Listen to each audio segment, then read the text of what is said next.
नमस्कार। इस विशेष समाचार बुलेटिन में आप सभी का बहुत बहुत स्वागत है। मैं हूं असीम मिश्रा और मेरे साथ हैं मेरी सहयोगी बीना सिंह। शुरुआत हेडलाइंस के साथ। अमेरिका और मिस्र की ऐतिहासिक यात्रा पर रवाना हुए पीएम मोदी। रवानगी से पहले कहा, अमेरिका का निमंत्रण दोनों लोकतंत्रों के बीच साझेदारी की शक्ति और जीवंतता का प्रतिबिंब। कई अहम मुद्दों के साथ द्विपक्षीय रक्षा सहयोग को मजबूत करने पर केंद्रित रहेगा दौरा। शुरू होगा व्यापारिक और रणनीतिक संबंधों का नया अध्याय।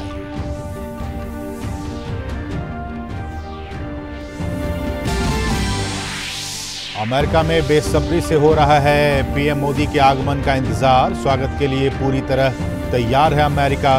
प्रवासी भारतीयों में गजब का उत्साह। संयुक्त राष्ट्र मुख्यालय में अंतर्राष्ट्रीय योग दिवस समारोह का नेतृत्व करेंगे प्रधानमंत्री।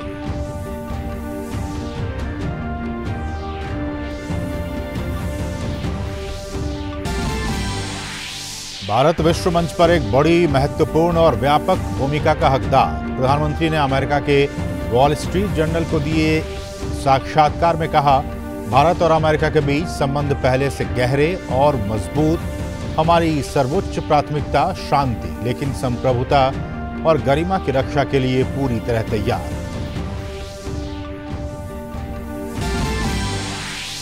पश्चिम बंगाल में पंचायत चुनाव को लेकर राज्य की ममता सरकार को बड़ा झटका। सुप्रीम कोर्ट ने पंचायत चुनाव के मद्देनजर केंद्रीय बलों की नियुक्ति के कलकत्ता हाईकोर्ट के आदेश के खिलाफ बंगाल सरकार और राज्य निर्वाचन आयोग की याचिका को किया खारिज। कहा, चुनाव कराना हिंसा का लाइसेंस नहीं हो सकता है।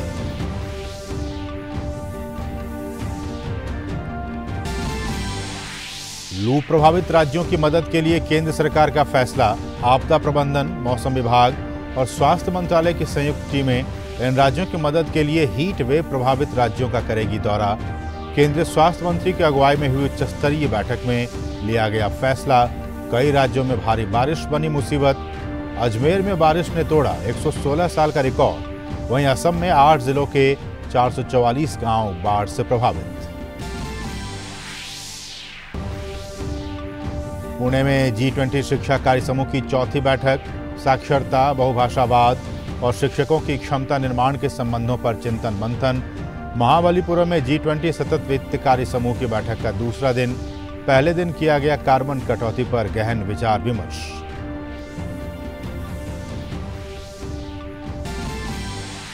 भगवान जगन्नाथ की रथ यात्रा का पुरी समेत देश के अलग अलग हिस्सों में शुभारंभ। दिल्ली स्थित हौज खास के जगन्नाथ मंदिर में पूजा अर्चना करने पहुंची राष्ट्रपति द्रौपदी मुर्मू। अहमदाबाद में भगवान जगन्नाथ की मंगला आरती में शामिल हुए गृह मंत्री अमित शाह।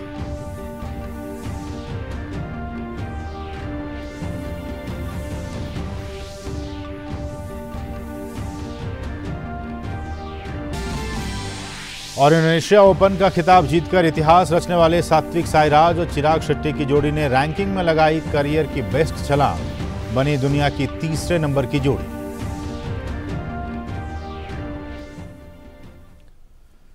लेकिन सबसे पहले शुरुआत करेंगे प्रधानमंत्री के अमेरिका दौरे की खबरों के साथ।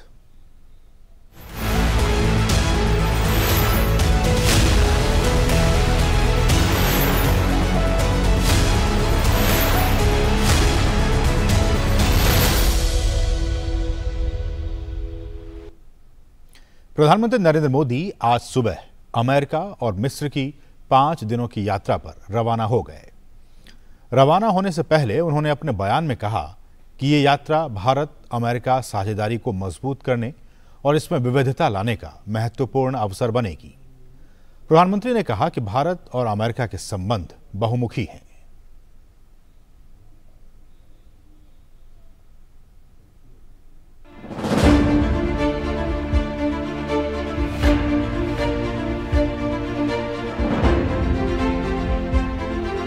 प्रधानमंत्री नरेंद्र मोदी अमेरिका और मिस्र की 5 दिन की यात्रा पर रवाना हुए। प्रधानमंत्री की यात्रा का पहला पड़ाव अमेरिका है।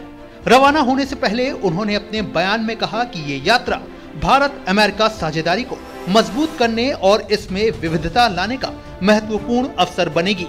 प्रधानमंत्री ने कहा कि भारत और अमेरिका के संबंध बहुमुखी हैं। दोनों देश बहुत से क्षेत्रों में मिलकर काम कर रहे हैं और वस्तुओं तथा सेवाओं के क्षेत्र में अमेरिका भारत का सबसे बड़ा व्यापारिक साझेदार है। उन्होंने कहा कि विज्ञान, प्रौद्योगिकी, शिक्षा, स्वास्थ्य और सुरक्षा के क्षेत्रों में भारत और अमेरिका करीबी सहयोगी हैं। प्रधानमंत्री ने कहा कि रक्षा संबंधी उद्योगों में सहयोग, अंतरिक्ष, दूरसंचार, क्वांटम, कृत्रिम मेधा और जैव प्रौद्योगिकी के क्षेत्रों में महत्वपूर्ण और उभरती प्रौद्योगिकी के संबंध में कई पहल से दोनों देशों का आपसी सहयोग व्यापक हुआ है और इसमें नए आयाम जुड़े हैं। प्रधानमंत्री मोदी ने ये भी कहा कि दोनों देश मुक्त, खुले और समावेशी हिंद प्रशांत क्षेत्र के संबंध में सहयोग के लिए आगे साझा दृष्टिकोण के संबंध में मिलकर काम कर रहे हैं।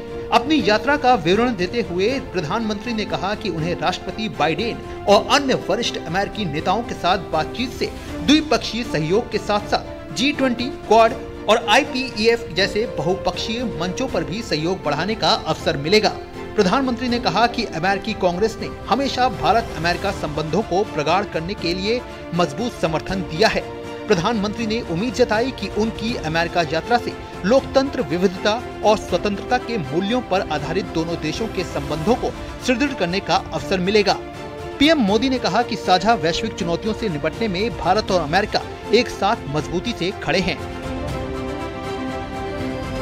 प्रधानमंत्री मोदी ने अपनी मिस्र यात्रा के संबंध में कहा कि वे राष्ट्रपति अब्देल फतह अल सीसी के निमंत्रण पर काहिरा जा रहे हैं और पहली बार बड़े करीबी और मित्र राष्ट्र की राजकीय यात्रा के लिए बेहद उत्साहित हैं। इस यात्रा के संबंध में बताते हुए प्रधानमंत्री मोदी ने कहा कि वे राष्ट्रपति सीसी और मिस्र सरकार के वरिष्ठ सदस्यों के साथ व्यापक बातचीत करेंगे। इस यात्रा का उद्देश्य सभ्यतागत और बहुआयामी साझेदारी को और गति प्रदान करना है। उन्होंने ये भी कहा कि इस यात्रा के दौरान उन्हें मिस्र में प्रवासी भारतीय समुदाय के लोगों से मिलने का मौका मिलेगा। प्रधानमंत्री ने कहा कि कुछ ही महीने के दौरान हुई 2 यात्राओं से मिस्र के साथ तेजी से बढ़ रहे भारत के संबंधों की झलक मिलती है, जो राष्ट्रपति सीसी की भारत यात्रा के दौरान रणनीतिक साझेदारी के रूप में बदले है। Bureau report, DD news. और प्रधानमंत्री नरेंद्र मोदी ने अमेरिका के वॉल स्ट्रीट जर्नल को दिए गए साक्षात्कार में कहा है कि भारत और अमेरिका के बीच संबंध पहले से गहरे और मजबूत हुए हैं। उन्होंने कहा कि भारत भू राजनीतिक तनाव के बीच विश्व मंच पर अपने सही स्थान को सुरक्षित करने की दिशा में आगे बढ़ रहा है। प्रधानमंत्री ने अपने साक्षात्कार में कहा कि अमेरिका और भारत के नेताओं के बीच पहले से भरोसा ज्यादा बढ़ा है। उन्होंने कहा कि भारत विश्व मंच पर एक बड़ी, महत्वपूर्ण और व्यापक भूमिका का हकदार है। पीएम ने जोर देकर कहा कि भारत अपने को सहायक देश की भूमिका में नहीं देखता है, बल्कि विश्व में वो अपनी सही स्थान पाने की प्रक्रिया में जुटा हुआ है। पीएम ने कहा कि दुनिया आज पहले से कहीं अधिक परस्पर जुड़ी हुई है और एक दूसरे पर निर्भर है। आपूर्ति श्रृंखला में विविधता लाने के लिए पीएम मोदी ने लचीलापन लाने पर जोर दिया। चीन के साथ संबंधों पर पीएम ने कहा कि सीमावर्ती इलाकों में अमन चैन के लिए चीन के साथ सामान्य द्विपक्षीय संबंध होना जरूरी है। उन्होंने कहा कि भारत अपनी संप्रभुता और गरिमा की रक्षा के लिए पूरी तरह से तैयार और प्रतिबद्ध है। इसके अलावा उन्होंने सभी देशों से अंतर्राष्ट्रीय कानून और देशों की संप्रभुता का सम्मान करने की बात कही। उन्होंने विवादों को युद्ध की बजाय कूटनीति और संवाद से सुलझाने पर जोर दिया। उन्होंने ये भरोसा दिलाया कि संघर्ष को समाप्त करने और स्थायी शांति और स्थिरता सुनिश्चित करने के लिए भारत जो भी कुछ कर सकता है वो करेगा। भारत के पक्ष पर पीएम मोदी ने साक्षात्कार में कहा कि कुछ लोग कहते हैं कि हम तटस्थ हैं, लेकिन हम तटस्थ नहीं हैं, हम शांति के पक्ष में हैं। उन्होंने कहा कि दुनिया को पूरा भरोसा है कि भारत की सर्वोच्च प्राथमिकता शांति है। संयुक्त राष्ट्र सुरक्षा परिषद की सदस्यता पर पीएम ने कहा कि सुरक्षा परिषद की वर्तमान सदस्यता का मूल्यांकन होना चाहिए और दुनिया से ये पूछा जाना चाहिए कि क्या वे भारत को परिषद में चाहते हैं। उन्होंने ये भी कहा कि वे आज़ाद भारत में जन्म लेने वाले पहले प्रधानमंत्री हैं। उन्होंने कहा कि वे देश की विशेषताओं और परंपराओं से प्रेरित और प्रभावित हैं और उन्हें यहीं से ताकत मिलती है। पीएम मोदी की अमेरिका यात्रा को लेकर अमेरिका में रह रहे भारतीय समुदाय में खासा उत्साह है। पीएम मोदी के दौरे पर Bihar foundation of US east coast के अध्यक्ष और फेडरेशन ऑफ इंडियन एसोसिएशन के बोर्ड सदस्य आलोक कुमार ने कहा है कि पिछले 9 साल में पीएम मोदी के नेतृत्व में भारत में काफी बदलाव आया है। उन्होंने कहा कि इस यात्रा से भारतीयों को काफी उम्मीदें हैं। जब भी प्रधानमंत्री आते हैं तो एक फेस्टिविटी जैसा पूरा हो जाता है, बिकॉज उनका क्या है, जो ये लास्ट 9 इयर्स के अंदर जो चेंजेस आया इंडिया का प्रेजेंटेशन, इंडिया के बारे में सोचना, एंड द चेंजेस यहाँ पे भी देखा कि the so many company CEOs are the Indians origin. तो लोगों के बीच में और कुछ हो रहा है कि क्या क्या मोदी जी करते हैं। मोदी जब भी आते हैं यूएसए तो कुछ नया एनआरआई के लिए करते हैं, कभी ओसीआई का प्रॉब्लम सॉल्व कर दिया, कुछ ना कुछ एक नया चीज ला के देते हैं। कि अभी कल आप देखेंगे यहाँ पे 4 बजे इसी हडसन रिवर के ऊपर मोदी जी का, बाइडेन साहब का जो है एकदम से बड़ा सा पोस्टर लहराता हुआ दिखेगा आपको, बड़ा गुड फील होगा। देन वी हैव द एक एक्सपेक्टेशन है कि हम लोग जो माला बना रहे हैं 20 फीट फ्लावर्स का, उम्मीद करते हैं कि वो पहने और एकदम से मतलब जिससे जैसे एक फ्लावर्स खेलता रहते वैसे मोदी जी खेलते रहे। और फेडरेशन ऑफ इंडियन एसोसिएशन के सदस्य मोहम्मद फारूकी ने कहा कि पीएम मोदी का दौरा भारतीयों के लिए गर्व की बात है। उन्होंने कहा कि फेडरेशन ऑफ इंडियन एसोसिएशन जैसे कई संगठन भारत के लिए काम कर रहे हैं। The way he has been promoting and marketing our country, it's a pride matter of honor for all of us as Indians representing India within the United States, and what FIA has done for the last 50 years, it's 50 years is commendable. आज India की representation with specially in tri state जितनी FIA ने काम किया है, मतलब I have seen lot of organisations, I have never seen an organisation so बिंदास working for the cause of the country. Airline company IndiGo और एयरबस के बीच 500 विमानों की खरीद के सौदे पर करार हुआ है। केंद्रीय नागर विमानन मंत्री ज्योतिरादित्य सिंधिया ने इसे नागर विमानन क्षेत्र के विकास में बड़ी कामयाबी माना है।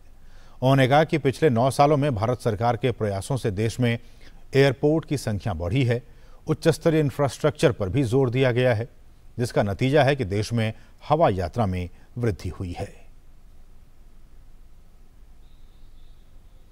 By one of our foremost carriers, Indigo, order of 500 aircraft with Airbus industry, talks of the potential of civil aviation in the country, talks of the unprecedented growth that this sector has experienced over the last 9 years,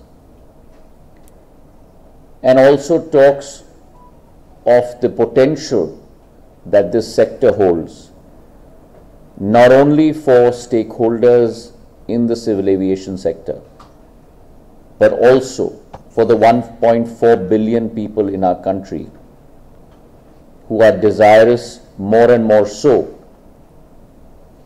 to travel by air. उन्होंने कहा कि भारत नागर विमानन क्षेत्र के विनिर्माण का केंद्र बनने की पूरी काबिलियत रखता है और इस दिशा में सरकार निरंतर प्रयास कर रही है।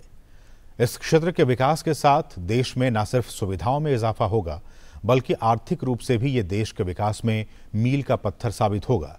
साथ ही रोजगार के अवसरों में भी बढ़ोतरी होगी। From 74 airports to 148 airports, waterdromes and heliports, growth in our 6 metros from 221 million throughput capacity on an annual basis to almost 420 million throughput capacity by the year 2030. And we're also looking at now creating, with this expanding footprint, creating an international civil aviation hub within India. For far too long, our hubs have been located outside our eastern border or outside our western border. And we're working at creating Delhi as the first hub. केंद्रीय वाणिज्य और उद्योग मंत्री पीयूष गोयल ने कहा है कि भारत ने 2020-21 में लगभग $500 बिलियन का निर्यात किया था, जो 2022-23 में बढ़कर $776 बिलियन हो गया। 2030 तक भारत का निर्यात $2 ट्रिलियन तक ले जाने का लक्ष्य रखा गया है। उन्होंने कहा कि एप्पल कंपनी का 7% उत्पादन आज भारत में होता है, जो आगे चलकर 25% तक बढ़ने का अनुमान है। वाणिज्य मंत्रालय का देखें, कॉमर्स मिनिस्ट्री, तो ऐतिहासिक निर्यात भारत ने गत 2 वर्षों में देखी है, वृद्धि भी और एब्सोल्यूट नंबर भी। $500 बिलियन यानी लगभग 38 लाख करोड़ रुपए का निर्यात 2020-21 में हुआ था।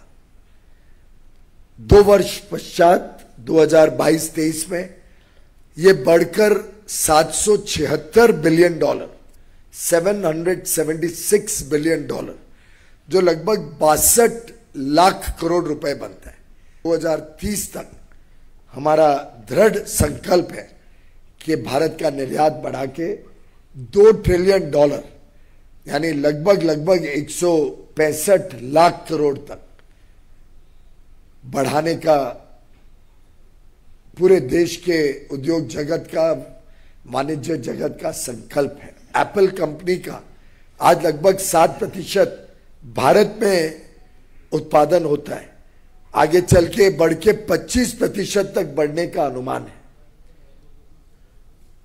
केंद्रीय स्वास्थ्य मंत्री डॉक्टर मनसुख मांडविया ने देश भर में भीषण गर्मी के संबंध में सार्वजनिक स्वास्थ्य तैयारियों की समीक्षा के लिए एक उच्च स्तरीय बैठक की अध्यक्षता की। हालांकि इस संबंध में पीएम मोदी ने पिछले फरवरी महीने में ही एक बैठक बुलाई थी, जिसमें भीषण गर्मी और लू से होने वाली चुनौतियों के लिए आगाह किया गया था। बैठक के बाद राज्यों को भीषण गर्मी से बचने और किसी भी तरह की घटना ना हो, इसके लिए निर्देश जारी किए गए थे। सभी राज्यों को केंद्र सरकार की तरफ से मदद की बात भी की गई थी। आज उसी संबंध में स्वास्थ्य मंत्रालय की उच्च स्तरीय समीक्षा बैठक में मंत्रालय के सचिव राजेश भूषण, अपर सचिव लव अग्रवाल, संयुक्त सचिव कुणाल सत्यार्थी, स्वास्थ्य अनुसंधान विभाग के सचिव डॉक्टर राजीव बहल, एम्स के निदेशक डॉक्टर एम श्रीनिवास, आईएमडी के महानिदेशक डॉक्टर एम महापात्रा मौजूद थे।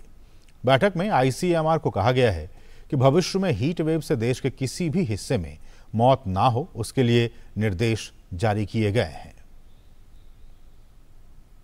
वर्तमान समय में कई स्टेट से हीट वेव्स का न्यूज आ रहा है, हीट स्ट्रोक का भी न्यूज आ रहा है।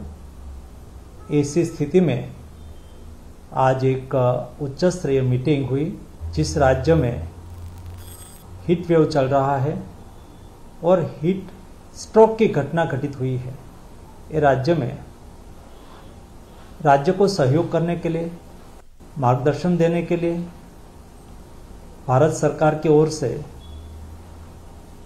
एक डिजास्टर मैनेजमेंट, आईएमडी और हेल्थ मिनिस्ट्री के उच्च अधिकारियों की टीम जाएगी और राज्य सरकार को सहयोग करेगी। केंद्रीय पर्यटन मंत्री जी किशन रेड्डी ने आज गोवा में युवा पर्यटन क्लबों के साथ संवाद किया।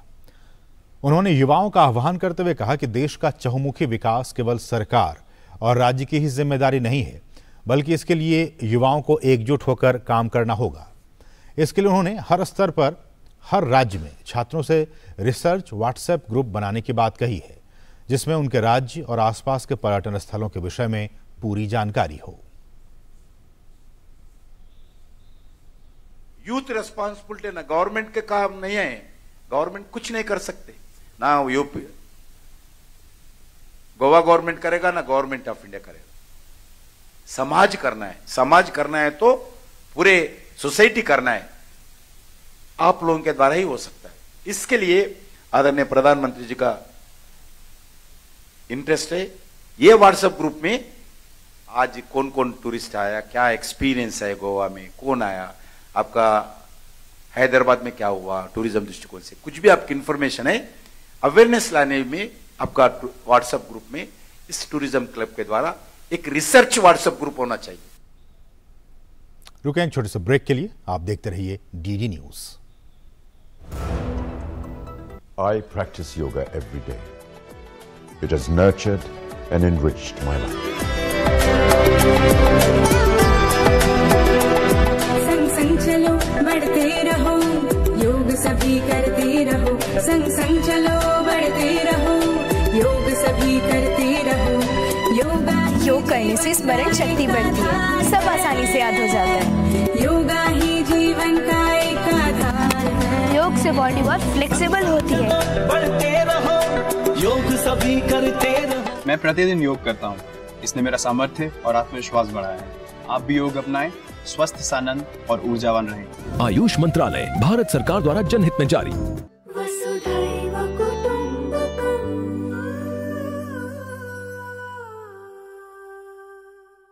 अर्जुन, 10th में you made us really proud. अब आगे क्या सोचा है? पापा, मैंने IIT जाना है और इंजीनियर बनना है। थिंक IIT, थिंक विद्या मंदिर। राजनीति की चाल से दुनिया के हाल तक, खेल के मैदान से किसान के खलियान तक, दिन भर की हर छोटी बड़ी खबर को समेटे खबर के हर किरदार को दिखाते हैं हम। डीडी न्यूज का प्राइम टाइम शो, सटीक और भरोसेमंद खबरें, खबर ही नहीं खबर का विश्लेषण भी, नए तेवर, नए कलेवर, नई धार और नई रफ्तार के साथ देखिए न्यूज नाइट हर रात 8 बजे सिर्फ डीडी न्यूज पर।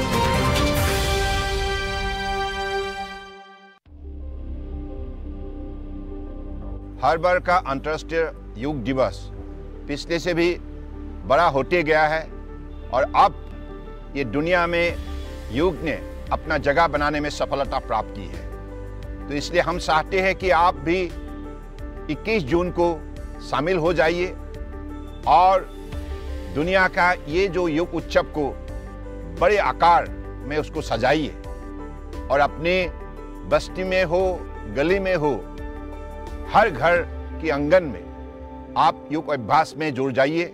योग सारे दुनिया को जोड़ते हैं, सारे भेदभाव को मिटाते हैं।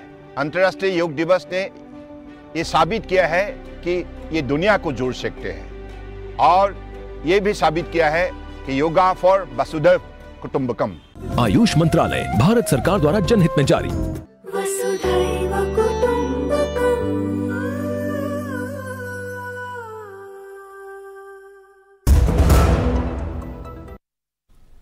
सुप्रीम कोर्ट ने पश्चिम बंगाल में पंचायत चुनावों में केंद्रीय बलों की तैनाती के संबंध में कलकत्ता हाईकोर्ट के आदेश को चुनौती देने वाली याचिका को खारिज कर दिया है। सुप्रीम कोर्ट ने फैसला सुनाते हुए कहा कि हाईकोर्ट के फैसले में कोई दिक्कत नहीं है। सुप्रीम कोर्ट ने टिप्पणी की कि कोलकाता हाईकोर्ट ने जो सोचा हो सकता है वो ये कि अन्य पड़ोसी राज्यों से बलों की आवश्यकता के बजाय केंद्रीय बलों को तैनात करना बेहतर है और खर्च केंद्र द्वारा वहन किया जाएगा। सुप्रीम कोर्ट ने आगे टिप्पणी करते हुए कहा कि चुनाव कराना हिंसा का लाइसेंस नहीं हो सकता है। कलकत्ता हाईकोर्ट ने 48 घंटे में हर जिले में केंद्रीय सुरक्षा बलों की तैनाती का आदेश दिया था, जिसके खिलाफ सुप्रीम कोर्ट में याचिका दायर की गई है। सुप्रीम कोर्ट ने अपनी टिप्पणी में कहा कि हाईकोर्ट ने यह आदेश इसलिए दिया क्योंकि 2013 और 2018 के चुनाव में हिंसा का पुराना इतिहास रहा है। हिंसा के माहौल में चुनाव नहीं कराया जा सकता। चुनाव निष्पक्ष और स्वतंत्र होने चाहिए। अगर लोगों को इस बात की भी आज़ादी नहीं है कि वो नामांकन पत्र दाखिल कर पाएं, उनकी हत्या हो रही है, तो फिर स्वतंत्र और निष्पक्ष चुनाव की बात का सवाल ही नहीं उठता।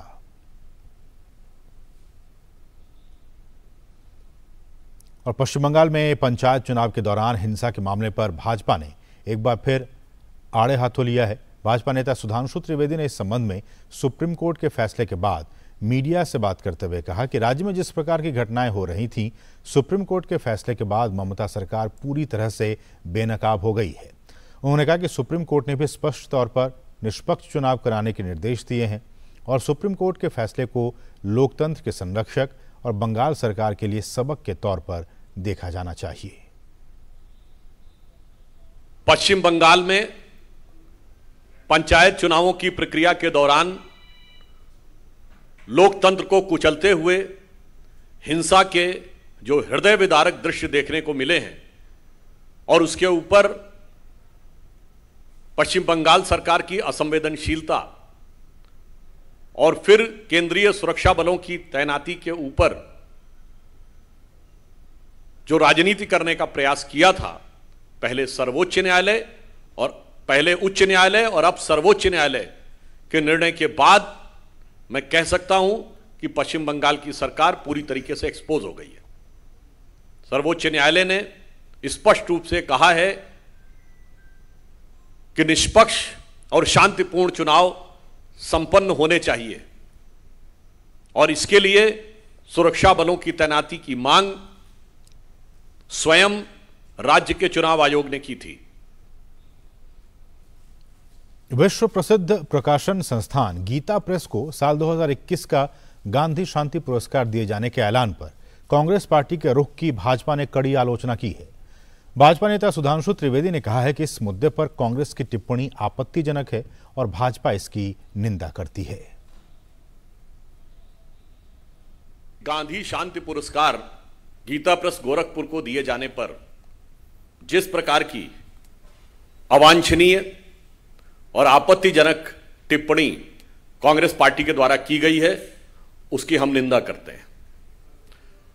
यहां विषय एक पुरस्कार नहीं है, विषय एक पब्लिशिंग हाउस नहीं है, विषय कांग्रेस की मानसिकता है। क्योंकि यह सिर्फ गीता प्रेस गोरखपुर के ही खिलाफ नहीं है, यह गीता के भी खिलाफ है।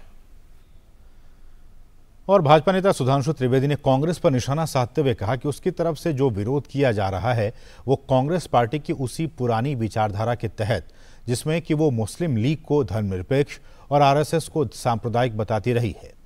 उन्होंने कहा कि ये कांग्रेस का एक ऐसा एजेंडा है जो नेहरू जी के ज़माने का है।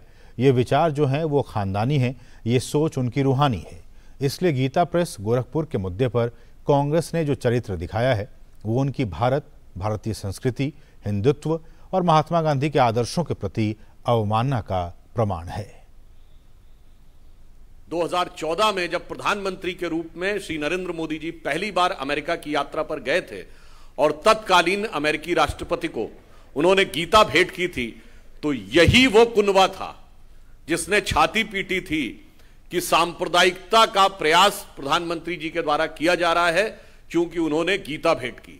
गीता प्रेस गोरखपुर के मुद्दे के ऊपर जिस प्रकार का चरित्र कांग्रेस ने दिखाया है, यह उनकी भारत, भारतीयता, भारतीय संस्कृति, हिंदू धर्म और स्वयं महात्मा गांधी जी के आदर्शों के प्रति अवमानना का स्पष्ट प्रमाण है।